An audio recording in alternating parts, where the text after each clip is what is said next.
Have you been able to do that with past teams, or is this team, because it's a little bit older with guys who've been in the league a little bit longer, it's just easy to do?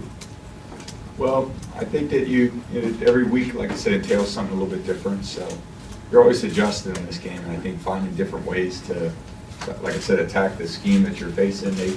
Teams are always trying to put different pressures on us in order to execute, whether that's through their blitz packages or their different schemes up front with the front four, whether that's coverage schemes, and every team has a little different flavor to it. So part of what our job is to try to counter that and figure out our schemes and our ways that we're going to try to protect up front. And those adjustments go all the way down to the last snap of the game. And when you're adjusting on the sidelines, we're constantly talking to things, and Josh is raking through the call sheet to figure out something that he can spring someone free, which really leads to some critical plays when you need them. And we made plenty of them there in the fourth quarter, which is what we needed. So a lot of it is trying to keep finding ways to adjust, whether that's pregame, during the game, all the way up, like I said, to the last snap.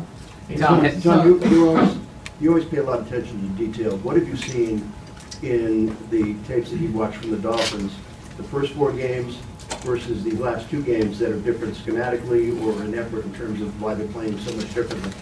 They're playing great. They've got a lot of great players, and they've had them. Every time we played these guys, they've been a challenge. So we started off last year and lost to them the first game of the year. We battled back against them in the second half of last year. So they're riding high right now, and I think they're really getting after the quarterback. They got some real good guys in coverage, but Wake and Vernon and Sue and Mitchell and Shelby, and they got a whole group of pass rushers that really the last couple games have been been performing really well. Offensively they've just been scoring a lot of points. So they get ahead and they kind of unleash the pass rushers on you, and then Cameron Wake strip sacks the quarterback, and then next thing you know, it's the game's blown open there. It was blown open in the second quarter against Houston. It was blown open in the third quarter against Tennessee. So we got to make sure we try to stay on track and